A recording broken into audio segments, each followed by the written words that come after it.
Halo guys, aku mau berceloteh atau berkonten tentang pengalaman sebagai pemilik restoran selama 10 tahun. Nah, kali ini aku mau ngebahas masalah klien-klien aku yang suka ngutang ya. Bukan suka ngutang sih. Nih, klien aku yang tidak mau bayar. Jadi gimana ya?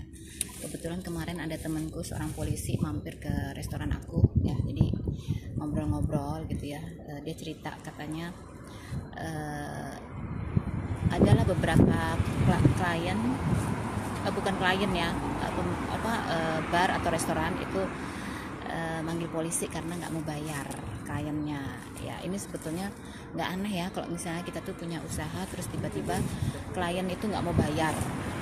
Jadi itu udah nggak aneh deh, karena ada yang maunya ngutang, misalnya dibayar nanti. Jangan percaya, karena mereka tidak akan pernah kembali. Ada pun yang kembali, tapi biasanya itu jarang dan kelihatan banget dari bahasa tubuh ya. Saya sudah hafal kalau misalnya klien itu memang dia akan kembali untuk bayar, misalnya dia nggak punya uang cair, mau ke bank dulu gitu ya, yang deket. Nanti saya akan kasih tahu tuh di sebelah sana ada penarikan uang tunai gitu kan, ada ATM. Nah, itu kelihatan dari perilakunya ya.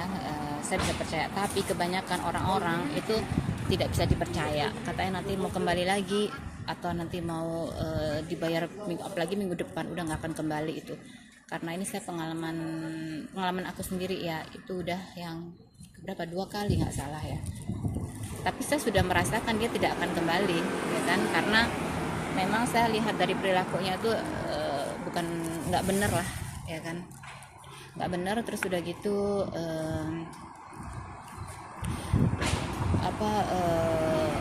terlalu banyak mulutnya juga, bahasa tubuh dan mulutnya itu nggak baik gitu lah ya kan. Jadi aku udah tahu, jadi udah saya ikhlaskan aja deh yang klien-klien yang janjinya mau bayar tapi ternyata enggak. Jadi ada 2 ya, selama saya punya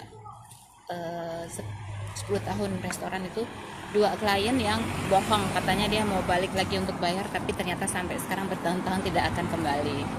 Tapi saya masih ingat orangnya kok ya, dan pernah saya papasan sekali itu dia pura-pura tidak melihat ya. Wow. Jadi ya saya biarkan saja gitu. Kalau yang satunya lagi itu malah menyalahkan saya ke orang-orang, jadi malah saya itu digosipin sama dia, katanya saya nggak salah sendiri, dia katanya sudah kembali, ternyata restorannya tutup. Loh, saya sudah, padahal itu depan pintu kan sudah ada jamnya ya, jam buka dan jam tutup gitu loh, harusnya dia tahu ya kan. Ternyata ini malah kok nyalain saya, berarti kan dianya nggak benar ya kan. Jadi itu pengalaman aku yang klien aku yang tidak mau bayar, ngomongnya akan kembali bayar tapi ternyata nggak kembali sampai sekarang ya. Itu ada 2 orang.